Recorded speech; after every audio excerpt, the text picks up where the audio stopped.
Hello students, how are you? Welcome in our online video classes. Today we are going to study our lesson Money and Credit in economics book. आज हम discuss करेंगे 2-3 major things regarding banking and credit. That things are formal sector lending, informal sector lending, what lending this type is, और उसके अलावा इस landing से benefit किसको ज़्यादा होता है। ठीक, तो एक सर्वे है यहाँ पे, सोर्स ऑफ क्रेडिट पर rich 1000 of the rural house hold in India in 2012। एक 2012 का यहाँ पे सर्वे है। इस सर्वे को ही हम अपना बेस बनाएंगे ये समझने के लिए कि फॉर्मल इनफॉर्मल सेक्टर क्या है और इनके लैंडिंग का इम्पैक्ट क्या है और किस सेक्टर को ज़्यादा मिलता है। तो ये जो है रूरल हाउस होल्ड का सर्वे है। रूरल मतलब जो ग्रामीण क्षेत्र में लोग रहते हैं, और 2012 का सर्वे है।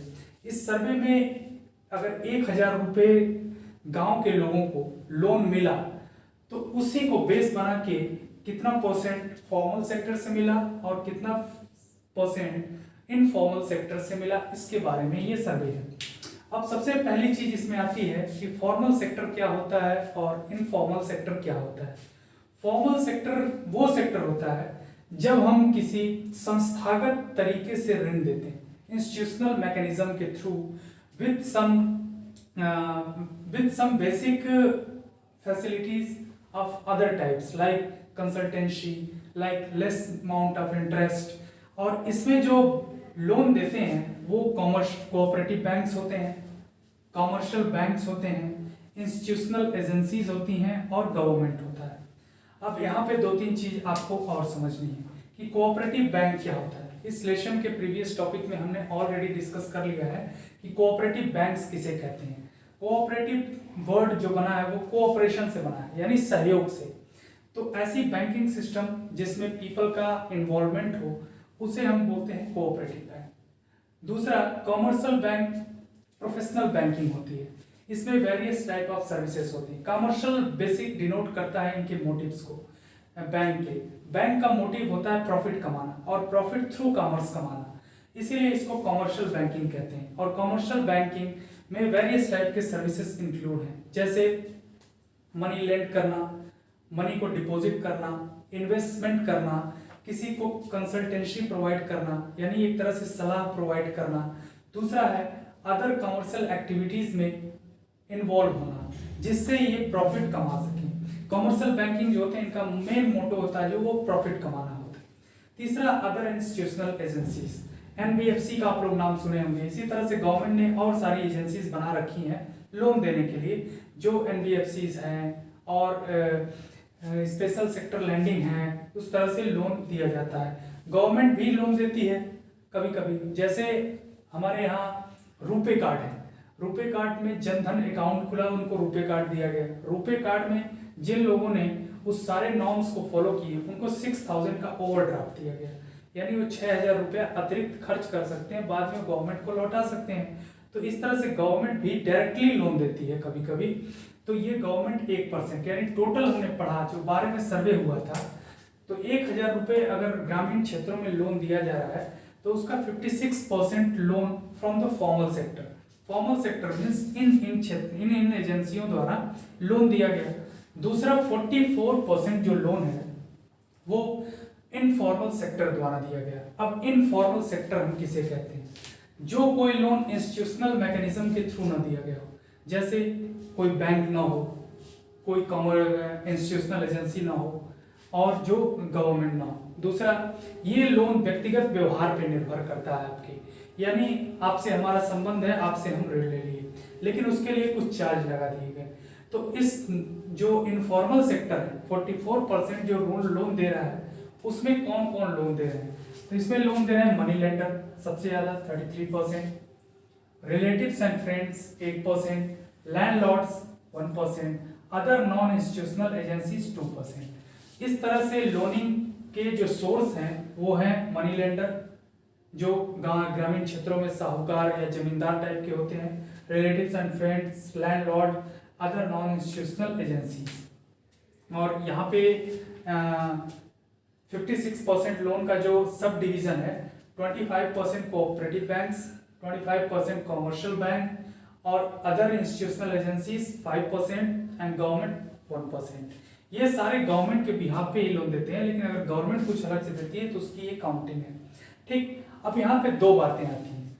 ये जो लोन दिया जाता है फॉर्मल सेक्टर में, उसमें रेगुलेशन कौन करता है? क्योंकि जब कोई इंस्टीट्यूशन होगा तो उस इंस्टीट्यूशन का रेगुलेशन इंपॉर्टेंट हो जाता है, तो वो रेगुलेशन किया जाता है आरबीआई द्वारा। रेगुलेशन मतलब क्या होता है? रेगुलेशन मतलब होता है कहीं पे नॉर्म्स बनाना, कहीं पे रूल बनाना, कहीं पे स्टैंडर्ड प्रैक्टिस क्या हो सकती है इसको निर्धारित करना। तो यहाँ पे आरबीआई ने इस चीज को निर्धारित कर रखा है कि ये बैंक ग्रामीण क्षेत्रों में इतना इतना लोन देंगे, जिसको मॉनिटर भी करता है, और ये जब लोन दे देते हैं तो उसके बाद उसका रिकॉर्ड आरबीआई के पास भी भेजते हैं। दूसरी चीज, इन बैंकों को लाइसेंस आरबीआई देता है। इन बैंकों में स्टैंडर्ड प्रैक्टिस क्या हो, कितना आप लोन दे सकते हैं, कितना आप ब्याज रख सकते हैं, इंटरेस्ट रेट क्या रख सकते हैं, ये सब आरबीआई द्वारा किया जाता है। इसीलिए कंपैरेटिवली ये लोन ज़्यादा सस्ता होता है और एक तरह से आसान शर्तों के तहत होता है। आसान शर्तें क्या होती हैं? उसमें सबसे पहले डेट जो होता है उसको रीपेमेंट की टेन्योर ज़्यादा होता है। रीपेमेंट मतलब होता है कि जो बैंक आपको लोन देगा वो लोन वापस कब आप करेंगे, इसके लिए एक सर्टेन पीरियड लगाया जाता है। दूसरा, इंटरेस्ट रेट काउंटिंग कैसे होती है? इंटरेस्ट रेट को भी कम किया जाता है। उसके बाद अगर मान लीजिए लोन आपका डूब गया, तब भी उसके लिए रिकवरी कैसे हो, उसके भी नॉर्म्स और स्टैंडर्ड आरबीआई द्वारा तय किए जाते हैं। जबकि इनफॉर्मल सेक्टर में कोई रेगुलेशन नहीं होता, क्योंकि ये व्यक्तिगत व्यवहार पे निर्भर है, आपके संबंध पे निर्भर है। ठीक, और तो इसीलिए इसका कोई रेगुलेटर है नहीं। अब आपके फ्रेंड का कौन रेगुलेशन करेगा, एक लैंडलॉर्ड का रेगुलेशन कौन करेगा? ठीक, तो पहली चीज तो यहाँ रेगुलेशन है नहीं। दूसरा, इनकी शर्तें और इनके इंटरेस्ट रेट दोनों ज़्यादा होते हैं। ठीक, इंटरेस्ट रेट इनका मंथली काउंट होता है, कभी कभी 2% मंथ पे लिया जाता है, कभी 4% मंथ पे, जिससे 50% तक इंटरेस्ट रेट हो जाता है। जबकि यहाँ पे मैक्सिमम 12 से 14% आप इंटरेस्ट रेट देते हैं। यहाँ पेमेंट जो होता है वो जल्दी शुरू हो जाता है और बहुत कठिन शर्तों के साथ। अगर आप पेमेंट नहीं देंगे तो उनका इंटरेस्ट रेट मनमाना हो जाता है। ठीक, अब इस सिचुएशन से एक स्थिति बनती है डेट ट्रैप की। जब भी कोई लोन लेता है तो लोन का एक पर्पज होता है, उसकी नीड को फुलफिल करना, और वो नीड जो होती है व्यक्ति की वो डिपेंड होती है अमाउंट ऑफ मनी पे। अब जैसे मान लीजिए मुझे कोई ऐसी जरूरत है कि मुझे 1 लाख रुपया चाहिए। 1 लाख रुपया मैं यहाँ से लोन लूँ और यहाँ से, दोनों में क्या कंपैरिजन मैं करूँ, क्या डिफरेंसेस हो सकते हैं? अगर मैं यहाँ से लेता हूँ और मुझे 8% इंटरेस्ट रेट पे लोन मिल जाता है और मुझे 4 साल में पे करना हो, जबकि यहाँ से अगर मैं लूँ तो ये 25% इंटरेस्ट रेट पे मिलेगा और हर साल मुझे कुछ ना कुछ पेमेंट करना पड़ेगा। तो जो ये वाली सिचुएशन होगी 25% वाली, उसमें हमारी जरूरत को पूरा करने के लिए जो मनी होगी वो कम होगा। ठीक, जो मनी होगी वो कम होगा, इससे हमारी जरूरतें जो है वो उस तरह से पूरी नहीं हो पाएंगी और हमारा उद्देश्य भी पूरा नहीं होगा। उस सिचुएशन में ये होगा कि हम डेट का रीपेमेंट नहीं कर पाएंगे और डेट ट्रैप में चले जाएंगे। यानी जब आप लोन जो लेते हैं वो आप चुका नहीं पाते हैं तो एक सिचुएशन होती है that is called debt trap. अब एक और ग्राफ आपके बुक में दिया हुआ है, formal and informal credit who gets what.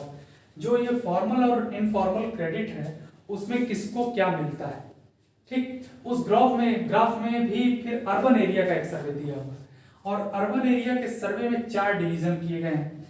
पहला 2 डिवीजन है पुअर एंड रिच, मतलब किसी का सोर्स ऑफ इनकम क्या है या किसी के पास कितना पैसा है, उस आधार पे 2 डिवीजन कर दिया गया पुअर एंड रिच का। अब पुअर का फिर सब डिवीजन किया गया इनफॉर्मल एंड फॉर्मल सेक्टर में कि पुअर व्यक्ति को जो अर्बन एरिया में रहता है उसको किस सेक्टर से ज्यादा लोन मिलता है। तो जो व्यक्ति पुअर है और अर्बन एरिया में रह रहा है उसको 85% लोन जो है वो कहाँ से मिलता है, इनफॉर्मल सेक्टर से, यानी ये वाले सोर्स उसके लोनिंग के हैं। जबकि फॉर्मल सेक्टर से केवल 15% मिल रहा है, यानी 15% लोगों को केवल इस सेक्टर से लोन मिल रहा है। जबकि रिच पीपल को, जो धनी हैं, उनको 90% लोन जो है वो फॉर्मल, यहाँ थोड़ा एक मिसप्रिंट हो गया है, दैट इज ये 90% है। और ये 10% है आपका। यानी जो रिच पीपल हैं अर्बन एरिया के, वहाँ इनफॉर्मल सेक्टर से 10% लोन यानी इस वाले एरिया से, और फॉर्मल सेक्टर से 90% लोन यानी इस वाले एरिया से। यानी दिखा रहा है कि रिच पीपल कहीं का हो, उसकी लोनिंग जो होती है वो फॉर्मल सेक्टर से ज्यादा होती है। ठीक। दूसरी चीज अब प्रश्न उठता है कि ऐसा क्यों है। ऐसा क्यों है? क्योंकि हम लोग ऑलरेडी डिस्कस कर चुके हैं कोलेटरल के बारे में। कोलेटरल एक तरह से गिरवी होता है या एक तरह से कोई ऐसी सिक्योरिटी होती है जो बैंक चाहता है आपसे अपना लोन देते समय। वो बैंक किस लिए चाहता है कि अगर उसका लोन डूबे तो उस सिक्योरिटी को यूज करके अपना लोन फिर से वो पा सके या रीपेमेंट एश्योर कर पाए। तो जनरली होता है कि रिच पीपल के पास उनके घर हैं, उनके बिजनेसेस हैं, उनके पास ऑलरेडी डिपॉजिट होगी और भी कोई ऐसा एसेट्स होगा जिसको बैंक कोलेटरल के रूप में रखता है, और इनकी एक्सेसिबिलिटी यानी इनकी पहुंच फॉर्मल सेक्टर तक बहुत आसान हो जाती है इसकी वजह से। जबकि जो पुअर पीपल है उसके पास न तो ऐसा कोई एसेट्स रहता है, न ही कुछ ऐसा कोलेटरल रहता है जिससे बैंक सेटिस्फाइड हो जाए और वो लोन देने के लिए तैयार हो जाए। ठीक। इसकी वजह से 85% लोगों की एक्सेसिबिलिटी यहाँ नहीं है, इनको यहाँ जाना पड़ता है और यहाँ की हालत वही है कि बहुत ज़्यादा इंटरेस्ट रेट, उसकी वजह से ये डेट की सिचुएशन में आ जाते हैं। और ये रहा दूसरा चीज। अब इसके आधार पे कुछ कंक्लूजन है बुक में। कंक्लूजन्स क्या है कि अब इस स्थिति को सुधारा कैसे जाना चाहिए। तो पहली चीज तो यहाँ वाली रूरल वाली स्थिति देख के हमें ये लग रहा है कि रूरल सेक्टर में जो लोनिंग है वो फॉर्मल सेक्टर की लोनिंग बढ़ाई जानी चाहिए। दूसरा जो कंक्लूजन ये हो सकता है कि पुअर पीपल की एक्सेसिबिलिटी जो फॉर्मल सेक्टर तक है वो बढ़ाई जाए किसी तरह से।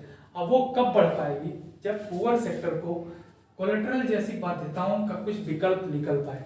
अभी गवर्नमेंट ने कुछ बहुत सारे स्कीम्स निकाले हैं जिससे इस सिचुएशन में धीरे धीरे इम्प्रूवमेंट आया है। वो सिचुएशन क्या है? जैसे जन धन अकाउंट खोलना सबसे बड़ी इम्पॉर्टेंट चीज है कि बैंकिंग सेक्टर तक जब तक गरीब व्यक्ति की पहुंच नहीं होगी तब तक उसको लोन कहाँ मिलेगा। दूसरा startup India, stand up India जैसी स्कीम्स आई हैं, वो भी फॉर्मल सेक्टर के लोन को बढ़ावा देती हैं। फिर प्रियोरिटी सेक्टर लैंडिंग करके आरबीआई का रेगुलेशन है कि हर बैंक को 40% प्रियोरिटी सेक्टर में देना चाहिए लोन, और प्रियोरिटी सेक्टर में एक सेक्टर एग्रीकल्चर भी है। उसके अलावा और भी बहुत सारी गवर्नमेंट की स्कीम्स है। हर साल बजट में गवर्नमेंट टारगेट रखती है। इस साल के बजट में जो था कि 15 लाख करोड़ तक का लोन जो गवर्नमेंट है वो रूरल एग्रीकल्चर एरिया में दिलवाएगी। ठीक। तो हम ये पूरा टॉपिक इसको अभी समझे हैं। जो इसके बाद नेक्स्ट वाला टॉपिक है वो है आपका SHG। ठीक। वो एक इसी चीज का सॉल्यूशन है।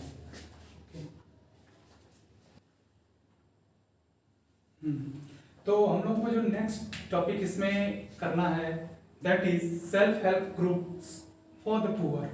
अब हमने ऑलरेडी पढ़ चुका है फॉर्मल सेक्टर की लैंडिंग, इनफॉर्मल सेक्टर की lending, rich groups, poor groups, किसको किस सेक्टर से ज़्यादा मिलता है।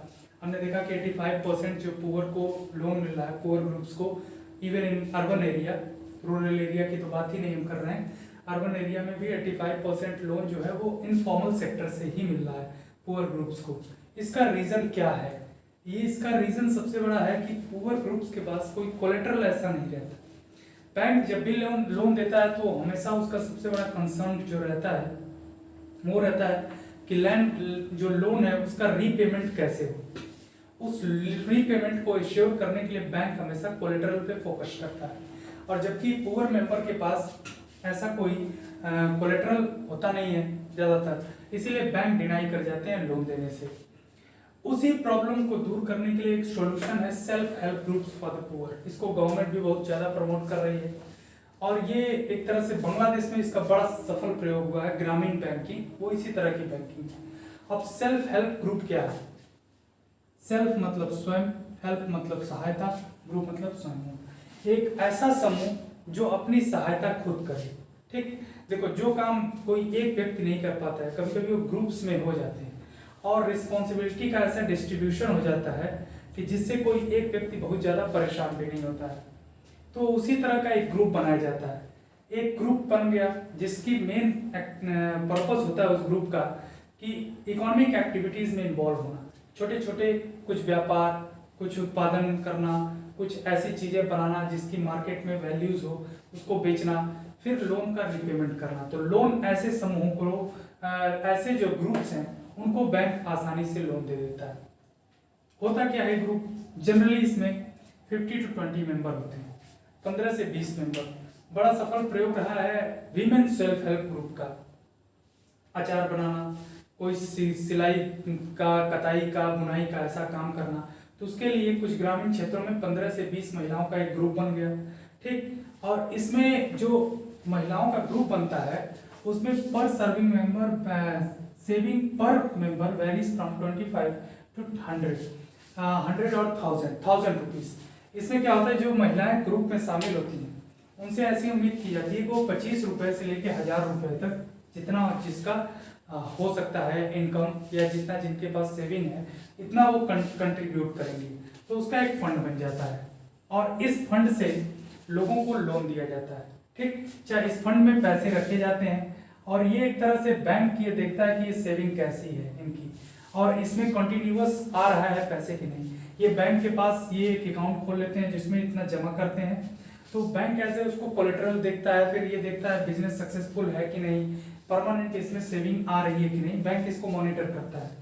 The groups decides as regards the loan to be granted the purpose. अब ये जो ग्रुप होता है मेंबर का, ये किसी का ग्रुप हो सकता है, 15-20 कोई हो सकता है, या महिलाएं हो सकती हैं, या पुरुष हो सकते हैं, पुरुष और महिला मिलके कोई ग्रुप बना सकते हैं। अब ये ग्रुप्स डिसाइड करता है कि लोन किन किन पर्पस के लिए दिया जाना चाहिए, कितना अमाउंट में दिया जाना चाहिए, इंटरेस्ट टू बी चार्ज, कितना इंटरेस्ट होना चाहिए, रीपेमेंट शेड्यूल कितना होना चाहिए। अब groups responsible for the payment of loan. अब इसमें केवल एक व्यक्ति रिस्पॉन्सिबल नहीं होता है लोन पेमेंट के लिए, पूरा ग्रुप रिस्पॉन्सिबल होता है। उसकी वजह से जो लोन से रिलेटेड लाइबिलिटीज हैं या जो रिस्पॉन्सिबिलिटी हैं वो आसानी से पूरी की जा सकती हैं। Banks are willing to lend even though they have no collateral। अगर ये कोलेटरल नहीं देते हैं तब भी बैंक जो है वो विल करते हैं, या उनकी इच्छा रहती है कि इन क्षेत्रों में लोन दिया जाए। उसका लोन दिए जाने का मेन पर्पस यही है कि जो ये ग्रुप्स है वो उस रिस्क फैक्टर को जो क्रेडिट में इन्वॉल्व होता है उसको ये ग्रुप मिलके कम कर देता है। कम कैसे कर देता है? सबसे पहले कम करने का रीजन है कि शेयर्ड रिस्पॉन्सिबिलिटी। दूसरे, इन्होंने ऑलरेडी एक फंड बना रखा है बैंक के पास और उसमें हर मंथली ये कंट्रीब्यूट कर रहे हैं, तो ऑलरेडी इनके पास एक सेविंग है। उससे ज़्यादा लोन चाहिए तो बैंक को दिख रहा है कि ये बिजनेस सक्सेसफुली चल रहा है तो इसको लोन दिया जा सकता है। बंगाल में 1970s के डेकेड में एक सर्वे हुआ था। उस सर्वे में ये पाया गया कि अगर ग्रामीण क्षेत्रों में लोन डिस्ट्रीब्यूशन फॉर्मल सेक्टर से हो जाए, इस सेक्टर, ये जो सेल्फ हेल्प ग्रुप में भी जो लोन होता है उसमें भी एक इंटरेस्ट लगता है, लेकिन वो इंटरेस्ट उतना ज़्यादा नहीं होता है जो हम इनफॉर्मल सेक्टर से इंटरेस्ट देखें, 28%, 50%, सम टाइम 120%। ठीक, लेकिन यहाँ जो बंगाल में सर्वे हुआ था उसमें उसका कंक्लूजन यही रहा कि ग्रामीण क्षेत्रों में लोन की व्यवस्था कर दी जाए तो ग्रामीण में प्रोडक्टिविटी भी बढ़ेगी, लोगों का इनकम भी बढ़ेगा, सेविंग भी बढ़ेगी और अल्टीमेटली पूरे इकोनॉमी को एक बेनिफिट होगा। तो उस पर उन्होंने एक मोहम्मद यूनुस करके वहाँ पे एक इकोनॉमिस्ट थे, उन्होंने ग्रामीण बैंकिंग का एक कॉन्सेप्ट लाया था। ठीक, ग्रामीण बैंकिंग के दो पार्ट थे, एक ये था, एक माइक्रो फाइनेंस था, छोटी छोटी अमाउंट में लोन बैंक देते थे और उनको ट्रेन करते थे कुछ इकोनॉमिक एक्टिविटीज़ में। वो आपके टॉपिक में इन्वॉल्व नहीं है, लेकिन ग्रामीण बैंकिंग का बहुत सफल प्रयोग रहा बांग्लादेश में। उसी प्रयोग को इंडिया में लाया गया और ये इंडिया में कई क्षेत्रों में, आंध्र प्रदेश में, तमिलनाडु में, महाराष्ट्र में, इसका इवन कुछ पार्ट के उत्तर प्रदेश में भी बहुत अच्छा इसका यूज हुआ है और इसने बहुत सारे चेंजेस लाए हैं, पॉजिटिव चेंजेस लाए हैं। तो मनी एंड क्रेडिट में इस टॉपिक में हमने आज इतने सारे चीज़ों का अध्ययन किया। ठीक, इसके अलावा कुछ आपके डाउट्स होंगे तो कमेंट सेक्शन में आप बोलिएगा, फिर से उसको हम लोग क्लियर करेंगे। Thank you.